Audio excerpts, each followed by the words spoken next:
Welcome to the Right Take Podcast, news, ideas, and conversations at the intersection of politics and culture, a project of the David Horowitz Freedom Center. I will be your host, Mark Tapson. Welcome back to the Right Take Podcast. I am your host, Mark Tapson. Thank you for joining me here again. There's a lot of talk about wokeness these days. A whole shelf full of books has been written about the topic by conservative authors. I and my guests talk about it all the time here at the Right Take Podcast. After all, the woke ideology is ubiquitous now throughout the culture and throughout our politics. The right talks about it so much now and uses the term woke so much in such a contemptuous, derogatory fashion that the left has begun distancing itself from the word and pretending that the whole concept is nothing more than a vast right-wing conspiracy. It's similar to the way that the left has begun pretending that critical race theory is nothing more than a vast right-wing conspiracy also, that it's not being taught in schools, which is false.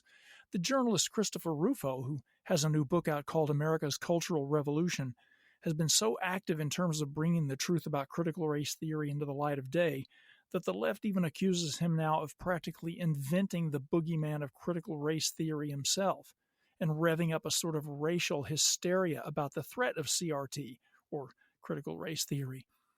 But wokeness is not a conspiracy theory of the right. It's not a fear-mongering boogeyman. It's a very real and insidious far-left ideological strategy that has come to impact every part of our lives in America. From bathrooms to the boardroom, from sports to education, there is no escaping the woke influence on culture and politics, and people are fed up with it. Normal people who aren't far-left ideologues just want to be able to get on with their lives without having to navigate the minefield of woke insanity. Conservatives recently have begun to push back hard on this anti-science, anti-truth wokeness and its ridiculous claims, and we're beginning to see victories in that culture war, but it's an uphill battle rooting out the infestation from the infrastructure of our lives.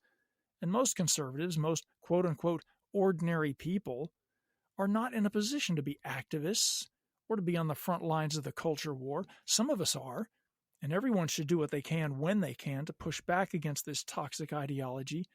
But I'd venture to say that most people would consider it a serious victory just to be able to isolate themselves from the madness on a day-to-day basis. My guest today happens to be the author of a book about practical steps that you can take to both resist and escape the plague of wokeness. As she writes in the book, quote, "Rather than continue getting punched in the face by woke sucker punches, this book's intent is to guide like-minded traditional Americans to a separate path that is outside the reach of wokeness. When fighting is futile, we should focus on self-preservation and on cultivating a community so strong woke attacks won't make a dent. For every woke action, we must execute an equal and opposite reaction, and sometimes the most devastating thing you can do to the woke mob is to offer them no reaction at all." Unquote. Very interesting take. This book is the playbook for canceling woke culture from your life, so please stay with us because you do not want to miss this discussion. And don't forget to subscribe to The Right Take so you don't miss any of the conversations we are having here. Remember, if you like what you hear, please leave a review. It really helps. We'll be right back now with my guest after this guitar and drum-heavy musical interlude. Don't touch that dial.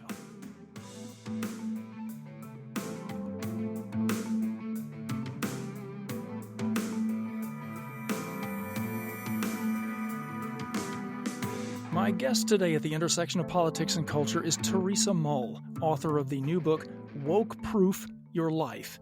She began her career in conservative journalism, interning for Laura Ingraham and at the American Spectator magazine in Washington, D.C., before returning to her coal mining hometown in the Allegheny Mountains.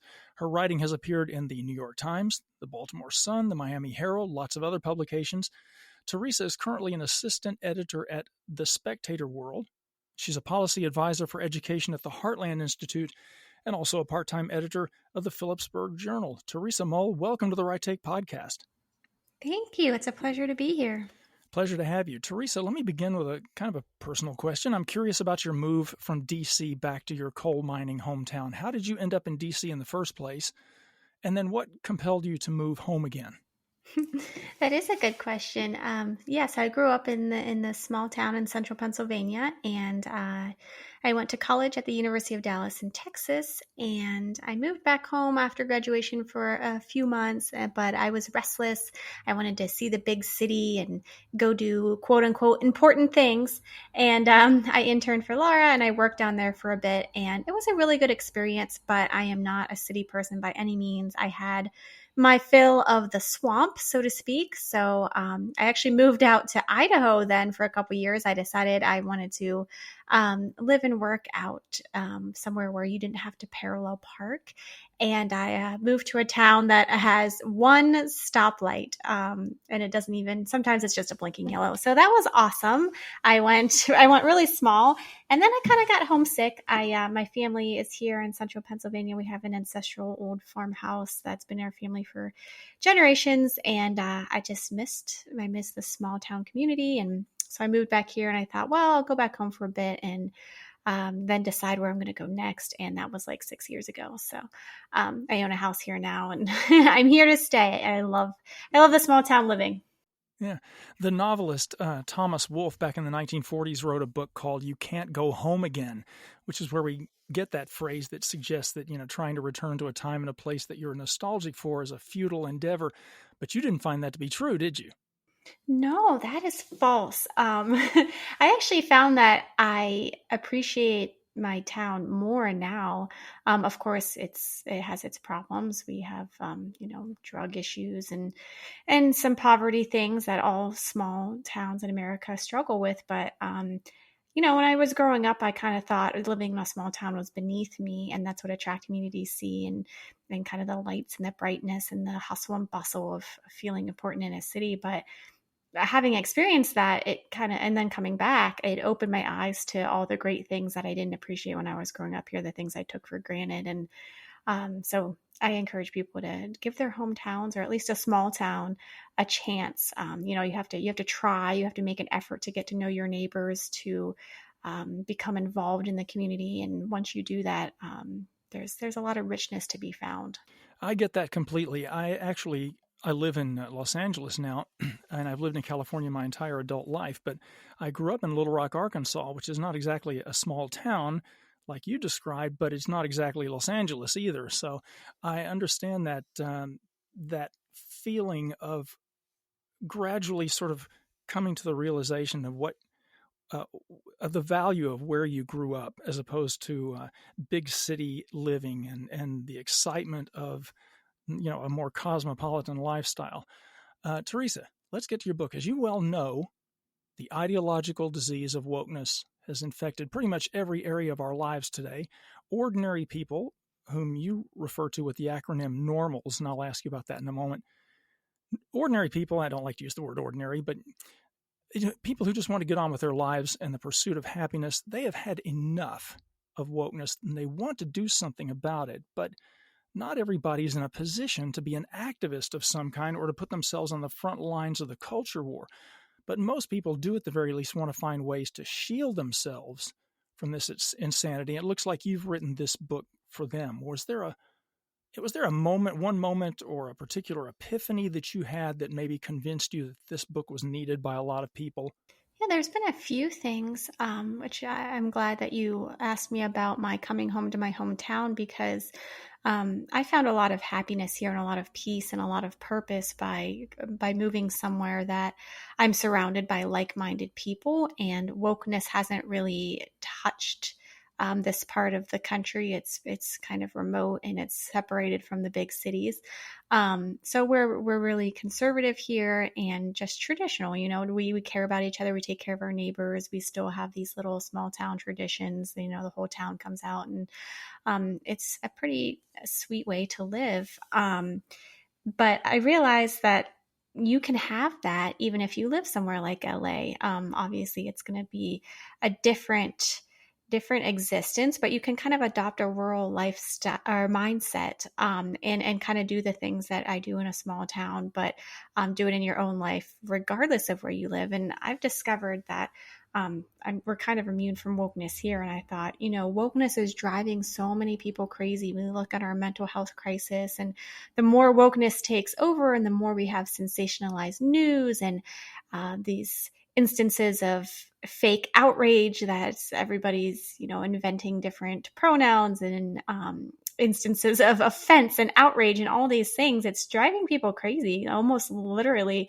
with the depression, anxiety rates, suicide, obesity, addiction, all of these terrible things that we see happening with this kind of culture. So I wanted to share what I found, so that people can adopt a more peaceful and purposeful life for themselves. That was part of it. Another thing was, I've been telling this story that I bought my favorite shampoo. I went to use it and I looked down and it had a rainbow flag on it. And I was like, goodness gracious, is there nothing I can buy and nothing I can do that doesn't have the poison of wokeness infecting it? And I thought, yes, there is. There must be a way. Our woke world we weren't woke. We weren't crazy. Even like 3 years ago, we weren't talking about what is a woman, can men chest feed, should drag queens be reading to kids. Like, this wasn't what happened in the last 3 years. I wanted to diagnose the problem of the disease and then to offer a cure. So those were the kind of a culmination of all those things. I was just tired of living in a miserable world, and I don't want other people to. So I thought, what can I offer that will help us get back to a more civil, pleasant way of life? Yes, that would be nice. The subtitle of your book is A Handbook on Escaping Modern Political Madness and Shielding Yourself and Your Family by Living a More Self-Sufficient, Fulfilling Life. And I have to say, I felt a wave of relief roll over me just reading that subtitle. I thought, yes, this is a book so many people need. A guide for navigating your way and your family's way, also through a culture that has lost its damn mind. Speaking of which, you have a chapter called What's at Stake? Ignore it and it won't go away, which I think is absolutely right. It's not going away on its own. What would you say are a couple of the ways you already have kind of implied a couple of them? What are a few of the ways that the woke agenda has or is in the process of fundamentally transforming our culture, as Barack Obama might put it? Yes. Well, it's taking language, if this is a principle, if you can call it that, of radical left wing ideologues that they've been doing this forever. First it was affirmative action, now it's diversity, equity, inclusion. They use these sound and feel good kind of vague terms, and they manipulate them. Who can disagree that diversity and equity and inclusion are good things? Of course, those are all positive. Same thing with the LGBT movement. It's love is love. Like, who can argue with that? Happy rainbow flags. Just let people be happy. Let them love each other. Of course, Black Lives Matter. So they take all this language and they pervert it, and they almost they're trying to steal the truth from us, redefine things, put a different spin on reality, and fundamentally lie to people, to children. I find most alarming. Of course, you can change your gender. Sometimes what you're assigned at birth is not what you really are. And that's really scary, that you can convince people of all of these lies.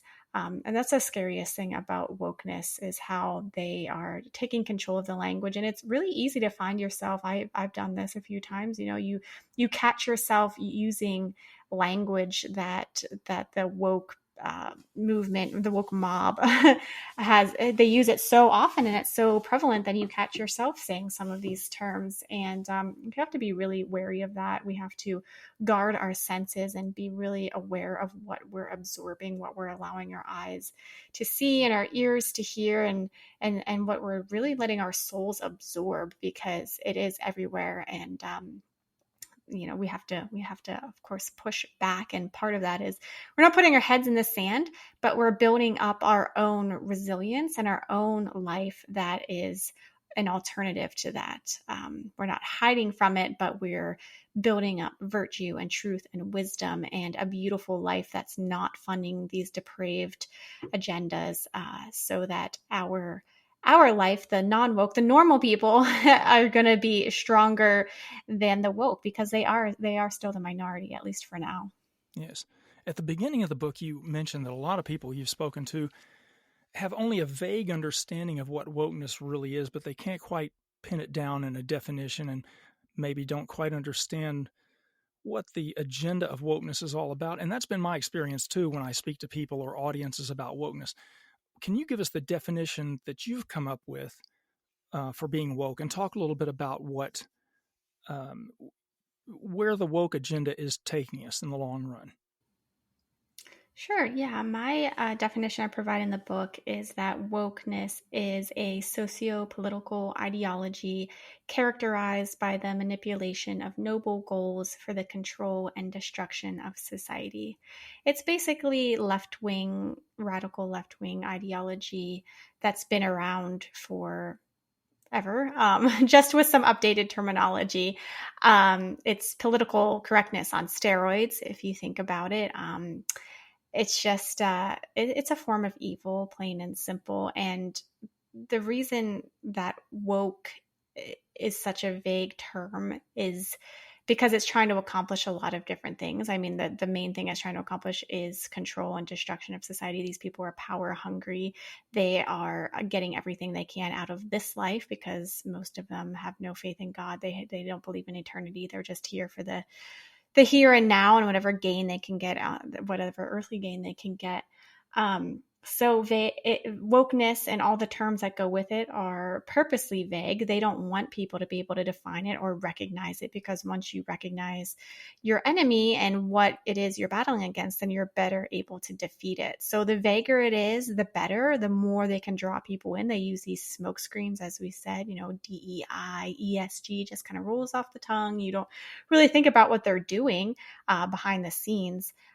With all these feel good expressions. But yeah, a lot of people said, I don't really know what wokeness is, but basically I know it when I see it, kind of like the famous definition of pornography.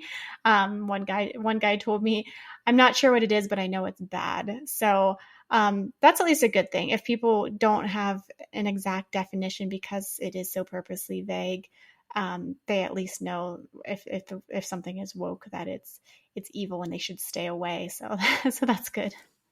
I mentioned a moment ago about using the word ordinary people. I don't like to use that word ordinary or average, but let's say the silent majority, or I think you call them the canceled majority in your book. You've given them the acronym NORMAL. Tell us who the normals are and what that means. Yeah, those are the non-woke, ordinary, rational, moral American leaders. Those are just the people who see reality for what it is. They know that a man cannot give birth. They know that a drag queen reading stories to little kids is not a good thing. You think about the word normal is not something we see, especially in the mainstream media, but really it's not a term that I don't know if it's politically incorrect or not woke, but to say something is normal. But you think about what normal is. If you go to the doctor and you have a normal temperature, what does that mean? That means you're healthy, and that's as it should be.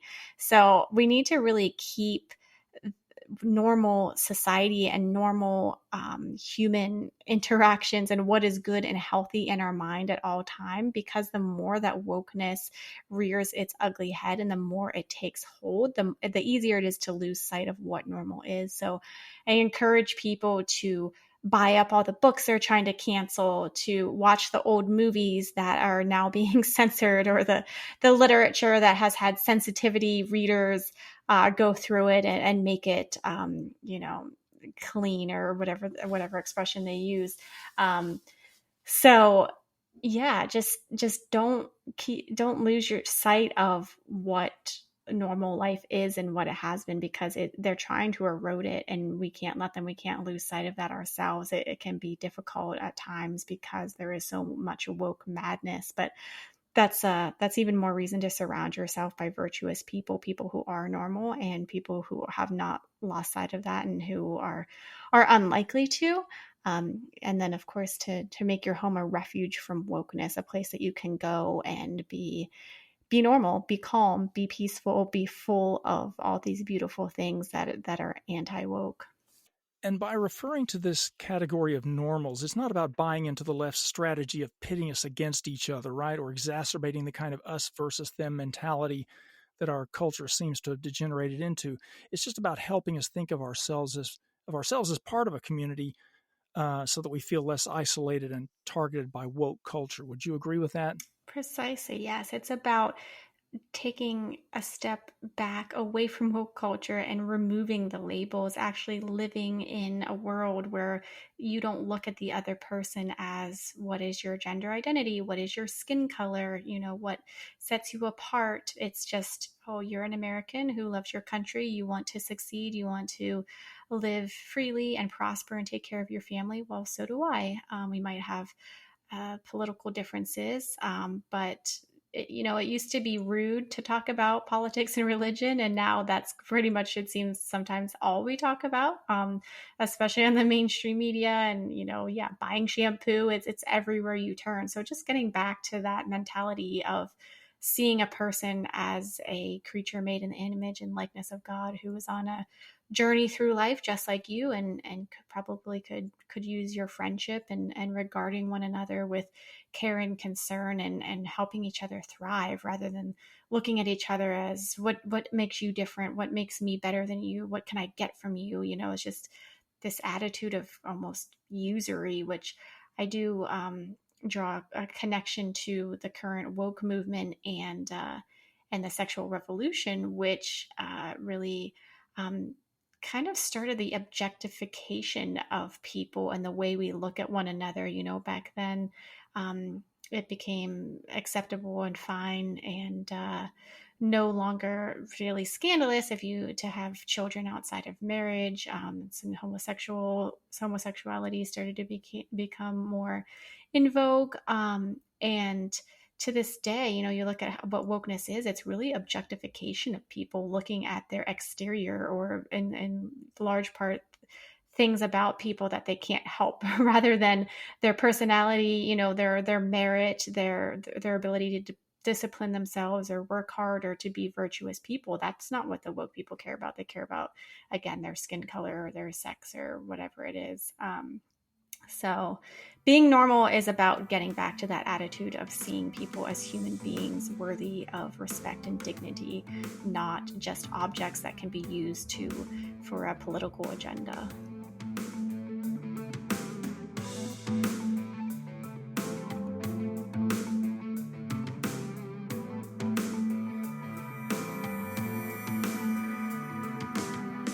You talk about community a lot in the book. Why is community so important? Why shouldn't individuals or individual families, why shouldn't they try to weather the woke storm on their own? Well, I believe that God made billions of people for a reason, so that we can help one another. Everybody's different. Everybody has different talents and skills and abilities. And we are put on this earth to interact with one another, to learn from one another, and ultimately, in my belief, to help one another get to heaven. And what we see the woke movement do is to alienate people, to separate them, and to make you think that you're the only one. I think that's part of why wokeness really exploded after the COVID pandemic, is because we were locked down. We were literally physically separated from one another. The only way we could really interact with each other was, for a long time, was through social media, through online forums, and we were stuck at home getting all agitated and driven to fear, which can kind of have the same effect as hypnosis.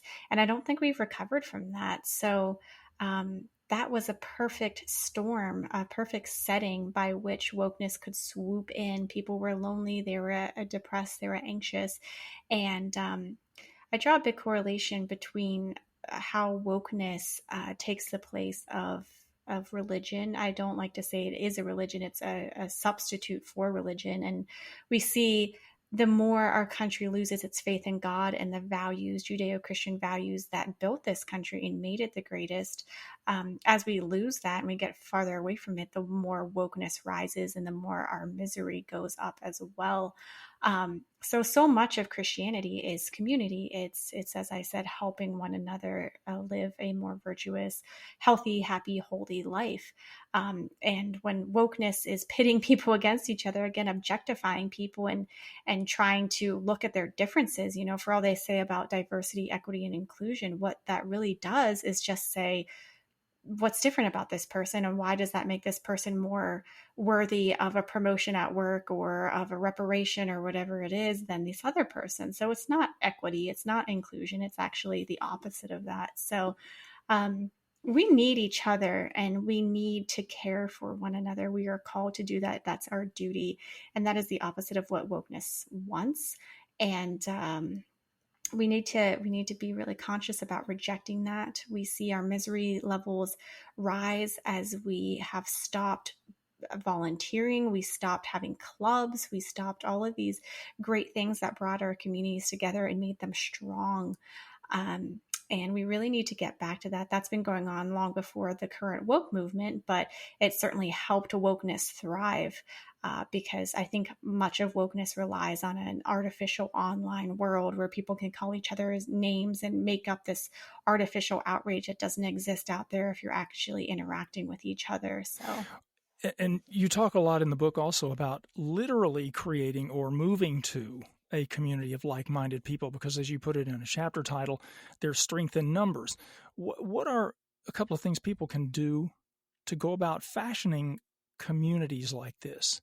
yeah, I think moving somewhere, as we talked about in the opening of this discussion, is that it's scientifically proven if you're trying to quit smoking and you hang out with people who are not smokers, you're less likely to smoke yourself. Of course, the company you keep rubs off on you.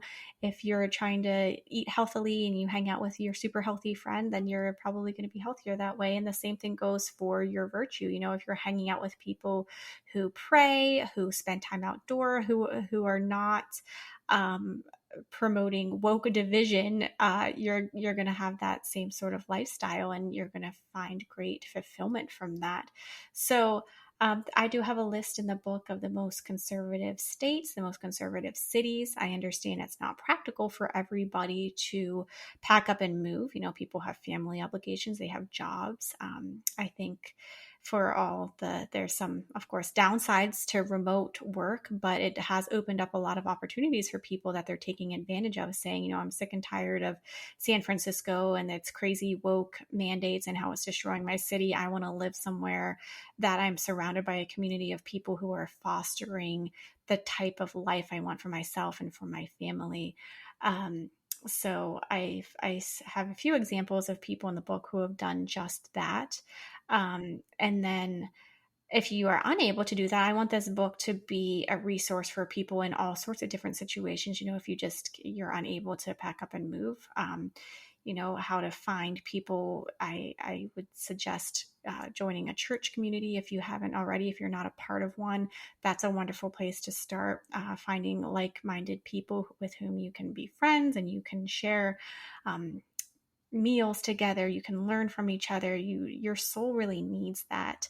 And we know that from this Bible, countless passages about the value of community and of being a good friend and things like that. And then just scientifically, it's proven, the loneliness the epidemic, they say it's almost as bad for you as smoking, being lonely. So I like to provide a lot of examples from, real life, been there, done that, people who describe their experiences, also Holy Scripture passages, but also science, because you get it from all sides, proof that this woke proof way of life is healthier, more life-giving, and makes people happier too. So yeah, finding a community that supports your outlook so that you don't go crazy and you don't feel like you're the only one, because that is far from the truth. There's more non-woke normal people out there than there are these radical woke people. But if you just listen to the mainstream media, you wouldn't know that. You would think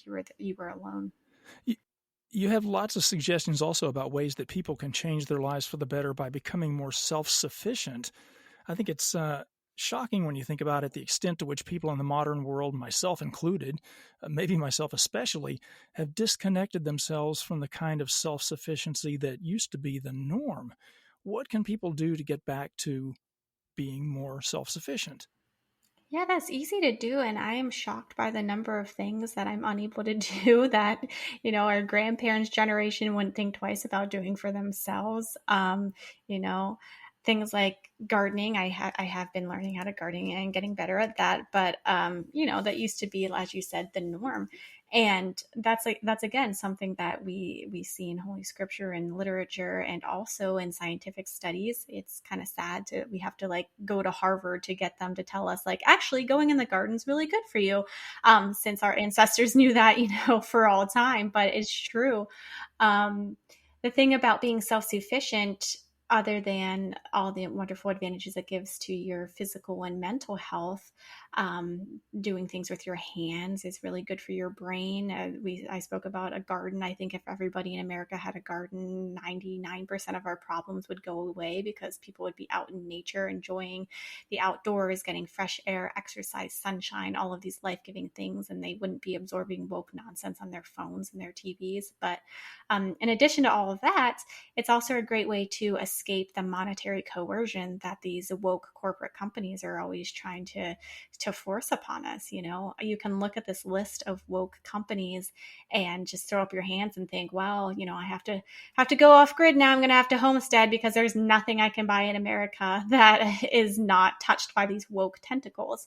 That is not true. I also have a list of non-woke normal companies and companies that are just neutral, who just stay out of the whole culture altogether. But there's plenty of things also, even if you do have a non-woke company, that you can and should be doing yourself. I encourage people to do at least, one self-sufficient thing, maybe every year develop a new self-sufficient skill, because again, it gets you away from the woke madness. It kind of allows your brain to breathe. It's good for you. It makes you more fully human, and it's good for your soul. It gives you a skill that, again, you can help your neighbor with. And then maybe he's really good at changing the oil and he can help you do that in your car, and you can drop off some canned tomatoes or something like that. Just a really health giving, natural way of living. And again, it takes you out from under the woke corporation's thumb whenever you're able to do things yourselves. And of course, at the end goal of the woke mob being that they want to control everyone, the more you can do yourself, the less they are able to control you. So that's a really powerful thing to try to do, is be more self-sufficient for many reasons. It also just adds a layer of richness and value to your life. It's really satisfying, and you almost get like a rush of endorphins whenever you finish something that you did yourself, and you can look at it with satisfaction, and it just gives you a really nice boost. And in this modern age, when you can click twice on your phone and all of your needs for the week end up on the doorstep the same day or the next day from Amazon, it's really easy to get lulled into this mindset of comfort and convenience. And it's nice, and there's certainly a time and a place for that, but there's also really a lot of value to be found in doing stuff for yourself. So I encourage people to look for things that the hobbies and skills and talents that they can develop and share with others. You have a chapter also about creating a home that is a refuge from the madness, and that's something my wife and I definitely strive for, is to create a better environment and a sane and faith-filled environment for our children at home. What's something people can do in terms of making a refuge out of their home? I know that homeschooling, for example, is something you mentioned, which I'm very big on, as my audience hears from me very often. But what are some things people can do to make their home more of a refuge? Yeah, I have a lot, as we already spoke about, but big tech, and how destructive that can be. So I encourage people to make their homes, um, pretty tech free if they can. Technology is such a part of so many people's lives. I think like 90% of people in America have desk jobs or something like that. And there's TVs everywhere every time you go out to eat, whatever. We're always surrounded by all this noise. So try to make your home a quiet place where you can think, where you can allow your soul to relax and just listen to God speaking to you, to be able to listen to your children if you are fortunate enough to have children at home, to make it a place where conversation and fulfilling and inspiring discussion is free to take place. If we have so much noise from the outside world coming into our home, there's really not a lot of room and space and sound available for us to nurture the beautiful things. So I encourage people to have items around that remind you of truth, beauty, and goodness, whether that be artwork that you've collected, photos of your family. I like to have books around that have formed my soul, beautiful books that I can pick up and read a couple of chapters of, or a couple pages here and there. And even just seeing them around, kind of fills you with joy and reminds you that the woke madness, even though it can seem all consuming, is really not. And you have these resources there that can fill you up whenever you feel like you're losing your mind. I encourage people to go antiquing and to collect items that are from a pre-woke era. I don't know. I love old advertising, old art and books and music and things like that. That would probably, the sensitivity readers would deem verboten now. But to just remind yourself every time you come home, that's like, oh yeah, it was normal a couple years ago. It's fine. It'll be normal again. We can fight this. It's just wokeness is a passing thing, and insanity will ebb and flow. There's always been evil. There always will be evil, but there's also plenty of goodness and beauty in the world. So to surround yourself by those sorts of things, and to limit the wokeness from coming into your house, make it a refuge, and also make your space somewhere that your friends and family want to gather. I think that's so important, along with the community element we spoke about.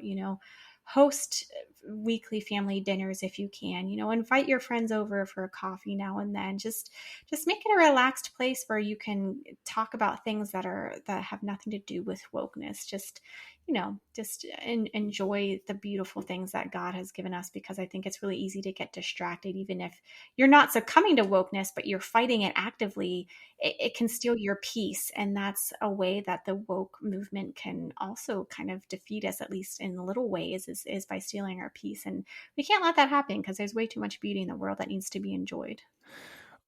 We've talked about some of the bigger steps that people can make. But what are a few, or maybe just a couple of simple, practical things that people can begin doing right now to push the wokeness out of their lives? I'm guessing that one would be to disconnect from social media, or at least not let yourself obsess over it. Yes, I encourage people to be really mindful of how they're managing their screen time.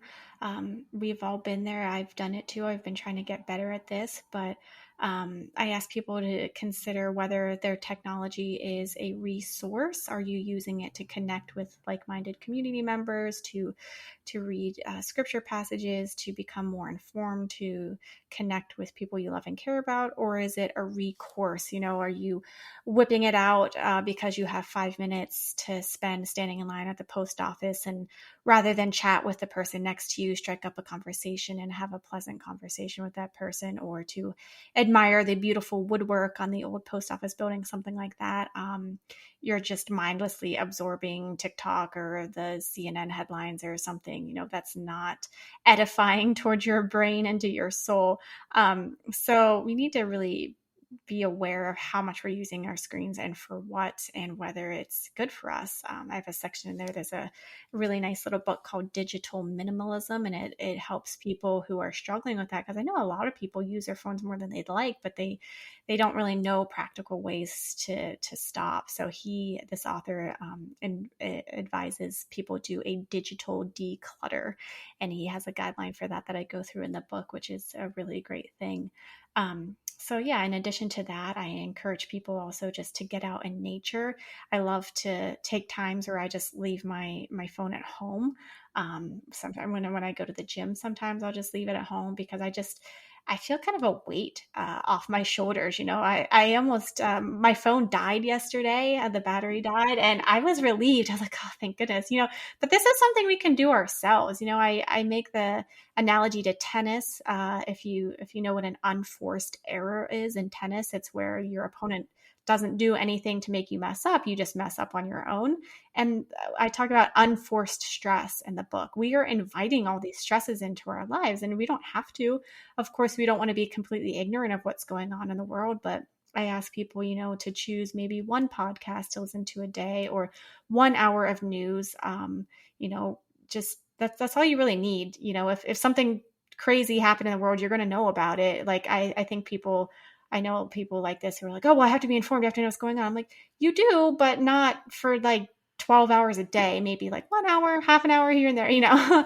So those are some things. Yeah, definitely spend time in nature. That's so good for us.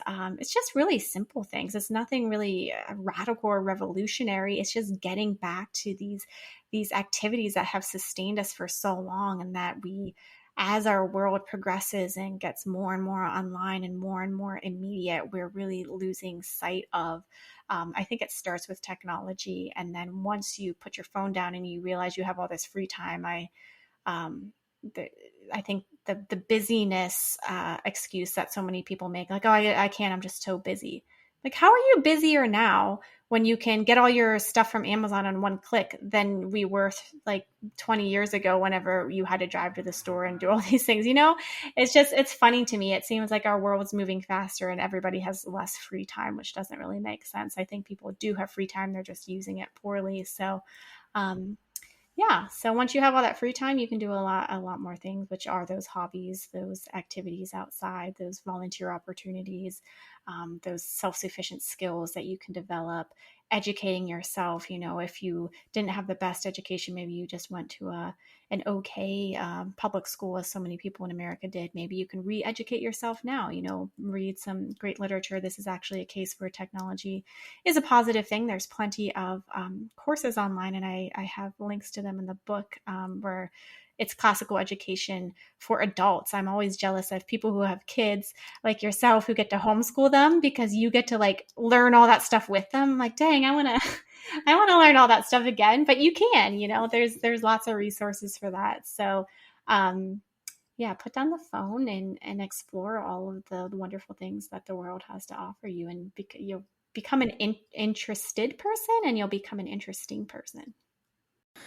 Let's talk about faith a little bit. The book's publisher is Sophia Institute Press, which I think is a Catholic publisher, which is not, of course, to say that the book is only for Catholics, far from it, but your faith is obviously an important aspect of this book. This may be a lot to throw at you in one question, but tell us about how faith figures into our conflict with wokeness, and maybe not just at a personal level, but even at the level of our community, and even at a civilizational level, which might sound a little grandiose, but I think, in fact, our civilization is what is really at stake here. But could you talk about the importance of faith in this conflict?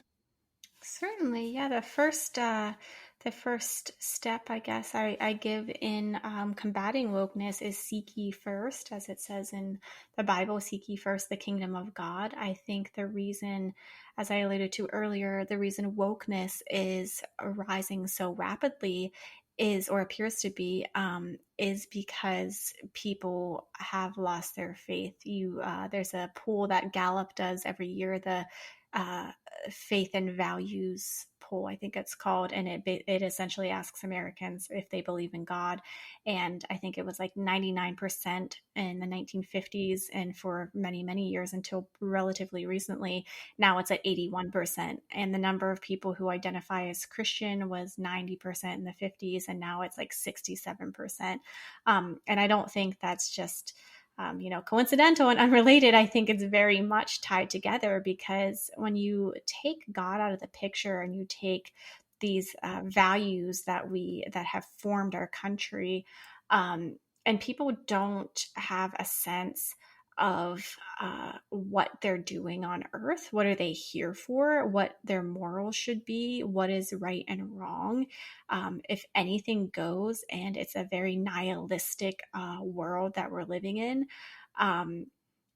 how you don't have those guardrails, so to speak, for life. And of course you can mutilate yourself and choose a different gender if you want. Why not? There's nothing, if there's nothing good or bad, that's as good as anything.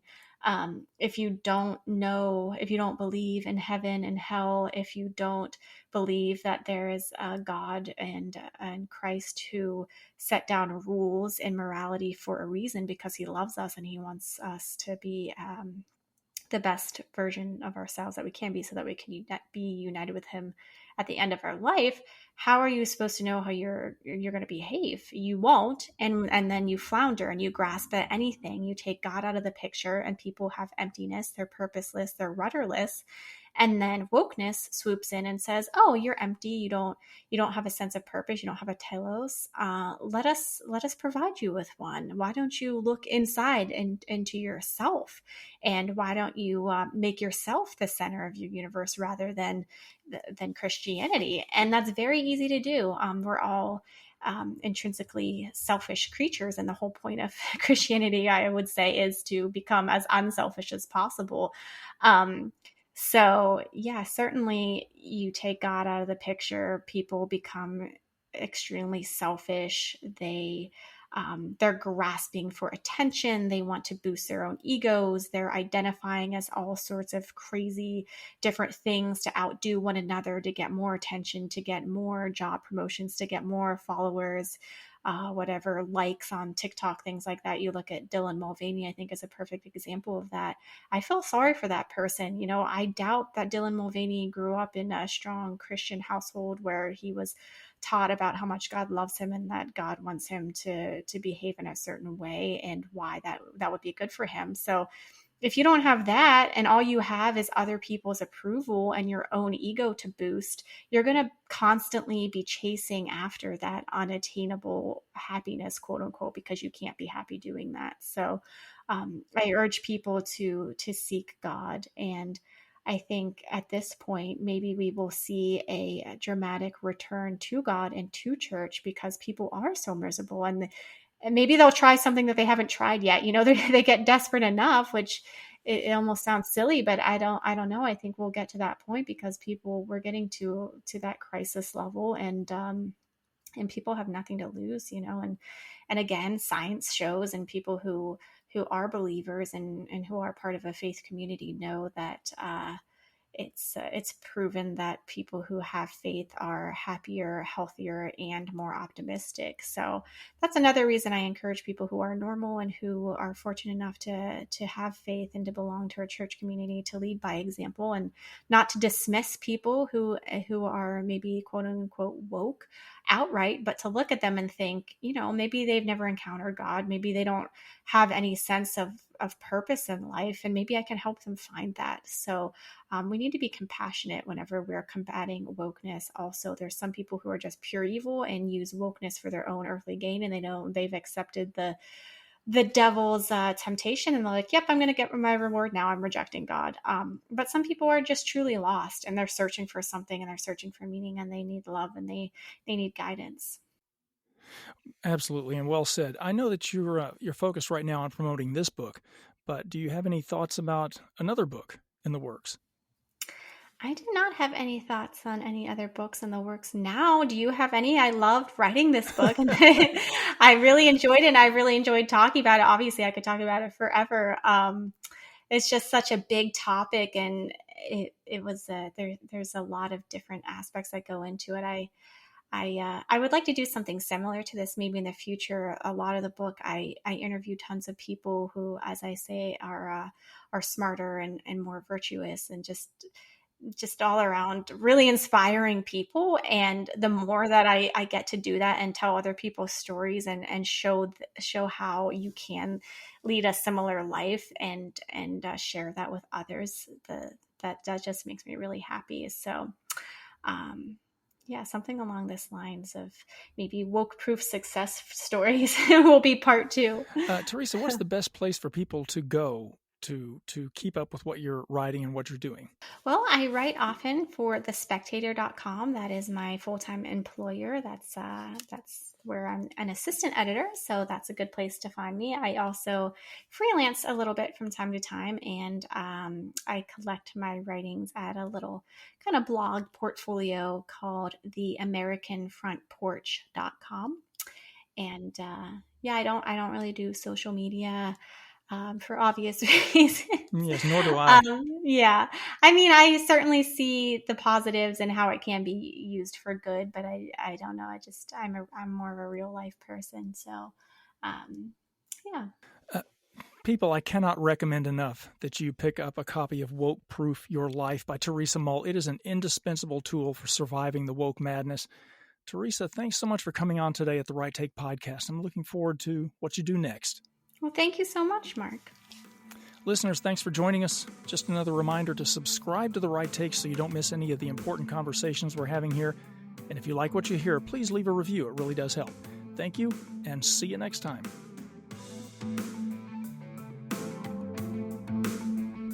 The Right Take with Mark Tapson is a project of the David Horowitz Freedom Center and Front Page Magazine.